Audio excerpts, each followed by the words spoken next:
Merci beaucoup, Bandeko Balandi, ya Tolobela Congo. Tolobela Congo est mission Nabino vraiment bon messana Kolanda Biso en temps réel. Chaque jour, tu as la Rabino information. Toza déjà awa place inondation et salaki, place Bandeko Nabiso, ya Tchangu Bazindaki. Toza na Mayanjili, awa wapepa ya ONG SAM Solidarité pour un avenir meilleur.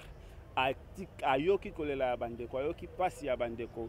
Alobi na moke o bango bazalaka nango akita sur le terrain a palper amona pasi ya bandeko atala ba difficulté nini o bazali nango na kota la équipe ekitaki bango moko bakiti sur le terrain balobi bandeko bako souffrir bako zanga sika kolala bandeko bako zanga lotiliki et puis mato ya ngungi matili susu makasi pona kokima to pe komibate na malaria bango baponi komemela bandeko oyo moustiquaire baponi komemela bandeko oyo moi torche pona éclairage ba memi lisusu pe banat matoko pona elaleli to pe bamusi na bango to bambeto na bango nyonso esilaki kobeba na mai.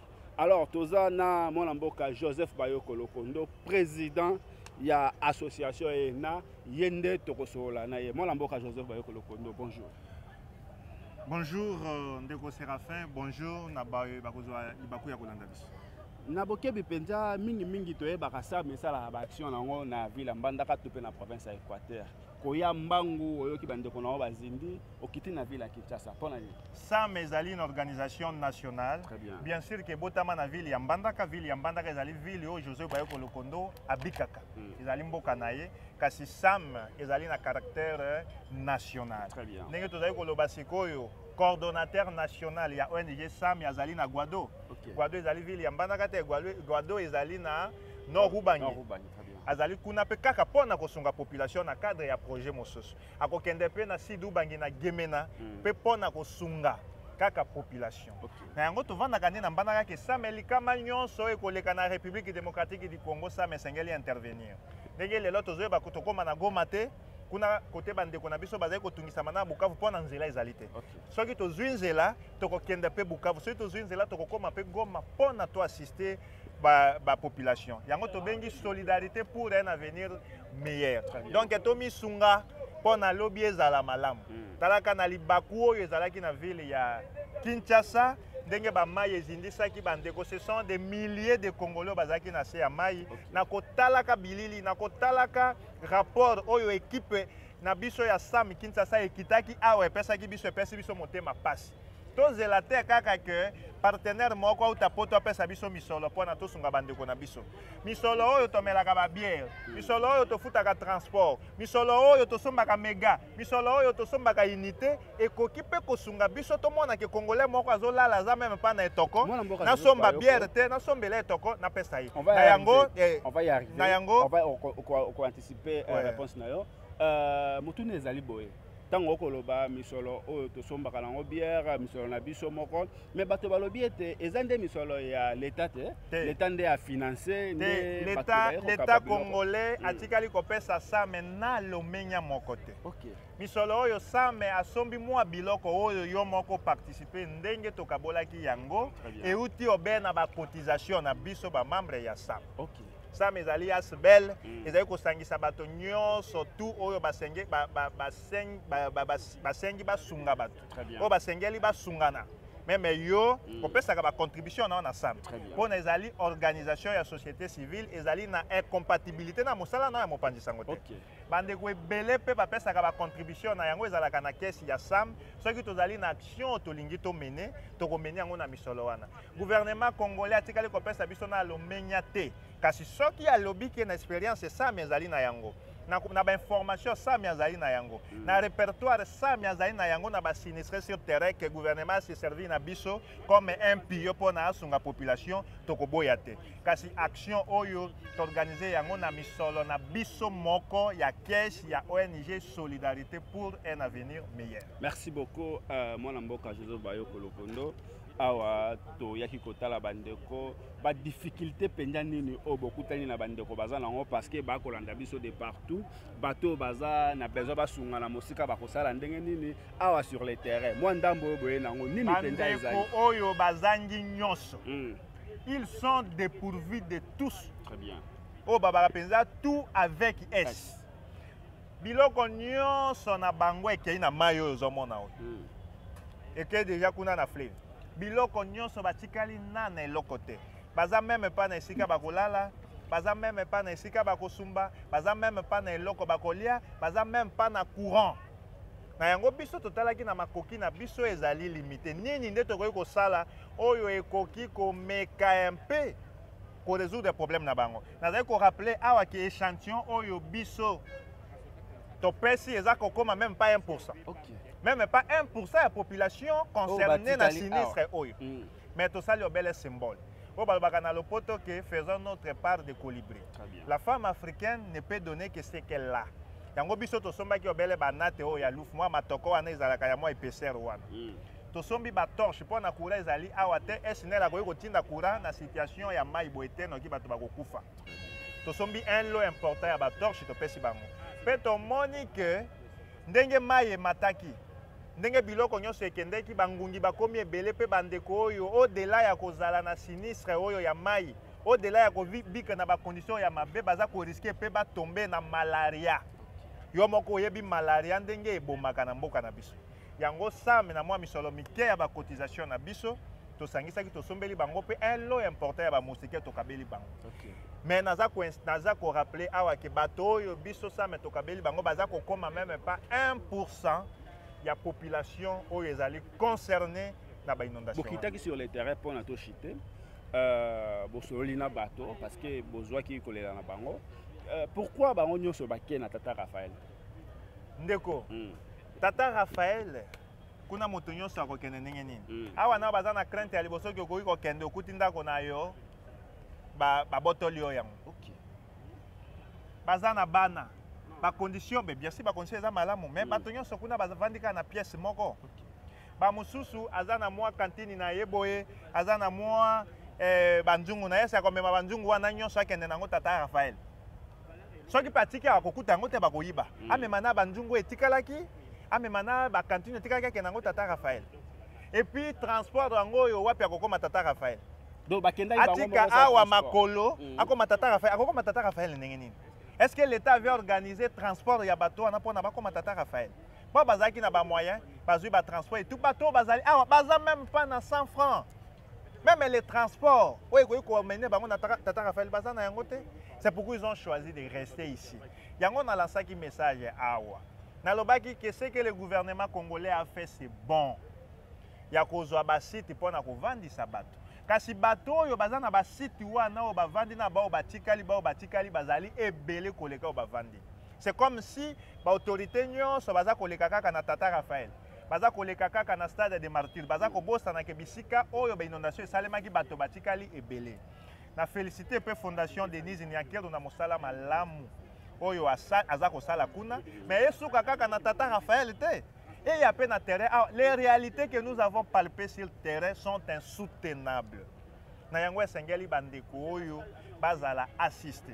ONG Solidarité pour un avenir meilleur, n'a pas moyen de bord, on a amené banquette.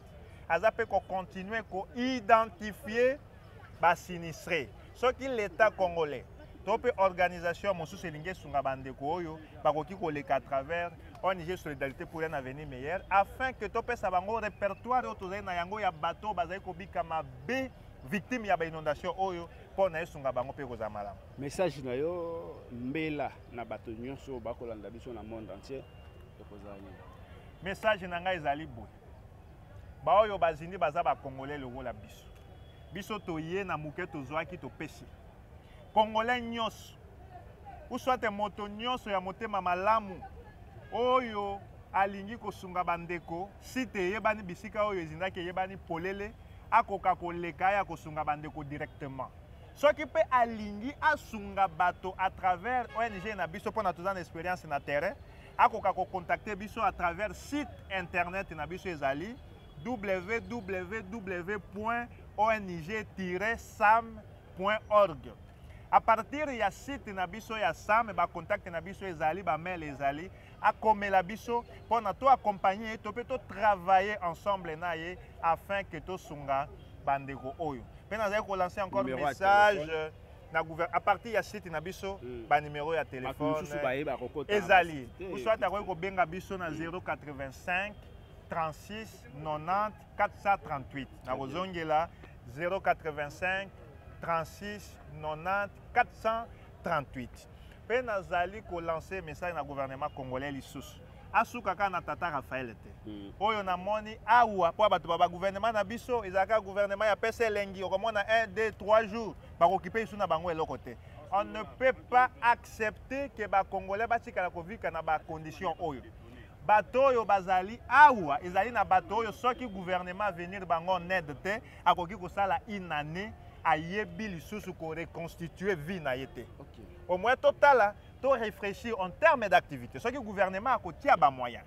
Peut-être bazanga kinyonso comment ko assister bango na moi résilience wana peut-être moi mbongo mbongo peut-être ko bongisela ba banda ko bukana ki moi banda ko na bango et tout pour na esunga bato bazonga malamu na société. Eza lokola projet autozali ko sala na Guado, eza résilience yani projet à stabilisation de l'Est, tozali ko pesa bato moi linyango et tout. Comment ça se passe parce que tu dois exécuter déjà un projet dans ce sens. Donc le gouvernement doit tout faire et à la tête quand une semaine ya to bosani makambo ya inondation moto na mwana bendana ndenge balobaka wana Kinshasa mboka ya bana na bana. Très bien. Gouvernement zali tata biso tozali bana il faut ayeba ndenge nini likambo yo akende na yango tina suka pona e permettre bato yo bazala assister pona bazonga bakota na réintégration sociale pour na babika malamu bangona banana bango. Merci beaucoup bandeko balandi a vraiment des places to chiter na entretien na biso ya mokolo malelo to kosenga na bino vraiment bo partager ba vidéo oyo et comme la bandeko mususu op bazana likanisi ya kosunga bandeko et kosala bien awa tozobenga moko ya bakambi ya SAM na niveau ya Kinshasa mwana mboka Neville mbote na oui mbote ndeko Séraphin toko kimasima ya ngonga mwana mboka Neville liloba na wana bato nyonso bakolanda biso na monde entier appel na we kozala nini soki nakoloba liloba na mukuse nakosenga kaka na bandeko nyonso soit na ba organisation nyonso balanda likanisi ya SAM oyo ezwaki mukano ya kosala oyo bongi na kosala na notomba ya coordinateur aokata place oyo bazwaki quand même mukano ya kosala na etinda ya PCA wazali président ya conseil d'administration azalaki bisika azalaki na mbandaka amonaki ke ezali kobonga te mpona bandeko na ye ya Congo bisika bazali azwaki mukano ya kotinda bai SAM ba oyo bazalaka na Kinshasa bakende batala nano na mukuse puis tokomaki totalaki oyo esengeli tosala et puis topesaki rapport. Merci Neville. Message et pas bateau bakolanda biso basala nini na bateau parce que bino bosali par na bino nini ezozanga pa bateau bakolanda biso. Bon message ya mukuse ezali kaka balanda likanisi ya SAM et puis oyo akoki kosunga ala asunga site ya SAM ezali wana aluka SAM ye moko pe akoki kokende akoki kosunga bandeko mboko mibale misato ekozala kaka malamu na kati ya RDC. Merci beaucoup bandeko balandi tokutani prochainement. Bon, nous avons été victimes ya inondation salamiawa. C'est depuis le samedi soir qu'il a commis les lots. Heureusement pour nous, vous avez été là pour nous assister avec les qui est en haut. On déjà bon, on dit merci pour le geste. Mais ce qui s'était passé, bon, je vous donne l'idée par rapport à ma taille. Moi, il vient déjà à l'époque. Ok. Imaginez les dégâts. Vous voyez ma taille, vous allez mettre combien? C'est ici que maille comme il est. Tout ce qu'on pouvait faire, c'était évacuer, poser enfants. Nous sommes contentés. Au bas de là, on n'a pas tenu au bas de la Nyonso. Au-delà de ça, il y a eu des pertes en vie humaine. Vous voyez, il y a des côté. Mais moi, j'étais logé à Awa parce que c'est un grand niveau. De mes yeux, j'ai vu 3 corps. Okay. 3 corps passés ici. C'est la rivière Kala. La rivière Ndili, hein? La rivière Ndili, c'est pas là. Oui, la rivière Ndili. À distance, il y avait une famille parce qu'ils ont tenté de se réfugier sur le toit, mais ça n'a pas tenu cédé. Et banapé. La maison s'est écroulée. avec les enfants et les... C'est à loin que tout le monde a des gars. Mais là, les gars, seulement parce que ça, on n'a pas vu. Les 3 corps qu'il y a, tout le monde qui a mais du coup, on a vu. Et il y a même des meubles, il y a des cas avec la pression, les courants d'eau, les meubles, les gens qui savent que c'est plus une maison qui passe. Les gens qui ont banga, facilement c'était ça fait pratiquement 13 ans que je vis dans ce quartier. C'est la première fois que je parle. 13 ans. 13 ans que moi je suis ici, c'est la première fois que cela arrive. On va voir le temps où ils ont été, je parle, c'était quelqu'un. Et ce qui s'était passé en 2019, les Arabes étaient. Jamais, nous on n'a jamais connu ça. Ok. On apprend à distance, on a nous, on aime Awa. Moi personnellement, 13 ans que je suis dans ce quartier. Toutes les pluies, et comment ça va des gars. C'est la première fois. Avez-vous un message particulier à lancer soit au gouvernement, soit à toute personne de bonne volonté? Je crois s'il y a un message pour lancer aux personnes de bonne volonté que vous êtes, de vous représenter au moins. Ok. Nous avons fait notre part. L'ONG Solidarité pour un avenir meilleur a fait sa part. Sa part de colibri. Nous avons donné le meilleur de nous-mêmes. Nous avons amené les nattes, les moustiquaires, les torches que vous avez vus. Mais je demande plutôt un message à lancer à d'autres personnes de bonne volonté au gouvernement par rapport à cette situation. Je commence par vous encore. Il y a d'autres qui ne sont pas encore là. Okay. Ceux qui ont des moyens peuvent toujours aider parce que dans la situation beaucoup plus catastrophique, ils peuvent toujours aider. Il y a des ceux qui sont encore dehors, ils n'ont même pas une natte pour passer la nuit. Moi qui vous parle, ça fait 4 jours que je suis là, on a un toco, chose que je n'ai jamais connue dans ma vie. Mais qu'à force de manger, on n'a pas le temps. C'est comme ça qu'il a renvoyé par un homme musical, le temps qu'il remet les choses en ordre. Il y a des personnes de bonne foi qui peuvent avoir un cœur pour aider les autres et intervenir. Les gens sont dans les besoins. Là, c'est sérieux. Les gens sont dans les besoins. Même quand il y a des tournées compliquées, il y a des bon pays, où là, compliqué, tout devient compliqué. Donc, les personnes de bonne foi, si vous avez un cœur vraiment humain, intervenir. Mais au-delà de ça, il sera mieux d'intervenir la sécurité des gars. Quand vous appelez les gens au Boyastad, au Boyabou, là vous pouvez voir tout le monde, même celui qui habite dans le 5e niveau, a bien la sinistré. Alors qu'il n'est pas victime. Quand vous avez des qui n'ont pas limité, c'est c'est ça les désordres qu'on a toujours qui. Un message à nos membres, parce que l'organisation que je préside, le coordonnateur est en mission. Moi, je suis le président du conseil d'administration. Mais vis-à-vis de cette situation, je ne pouvais pas laisser passer ça comme ça. Et ce que nous avons fait, les gestes que nous avons fait, c'est avec nos moyens de bord, avec nos cotisations. Quel message lancez-vous aux membres de la SAM dissimulés à travers le monde qui ont quand même contribué pour qu'on vienne en aide dans ce membres de la SAM, d'abord on dit merci de ce qu'on a reçu. Et si vous pouvez accentuer un peu avec le peu de bénédictions, des bénédictions que Dieu vous a données, tout le monde va dire à votre nom, ça c'est aussi une bonne chose. Continuez à assister ceux qui sont dans les besoins. Les trucs qui ont été distribués, sûrement tout le monde n'a pas été servi. Mais ce qu'on a reçu, on dit déjà merci. Je l'ai dit dans l'émission, même pas 1% des sinistrés. Ce que nous avons donné, ça ne couvre même pas 1%. Les membres qui ne sont pas descendus sur le terrain, qui sont à distance, qui sont en mission, qui sont en déplacement, vraiment intervenir. Je crois que ces personnes-là orienteront leur prière vers Dia au nom. Ça sera toujours une bénédiction pour vous ainsi que pour les bénéficiaires. Merci beaucoup. Nous sommes vraiment très contents de votre présence. Merci. Merci beaucoup, mon cher ami. Merci. Okolobani.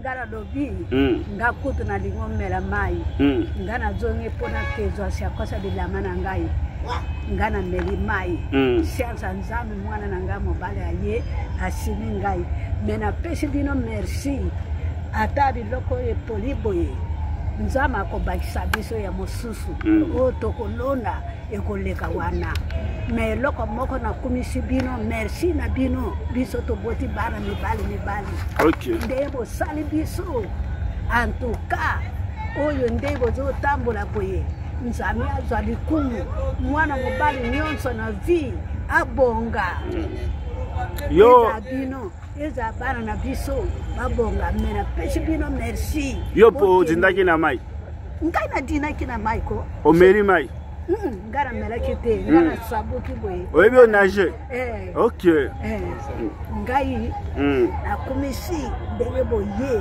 na pesi bino merci mingi amen nizali.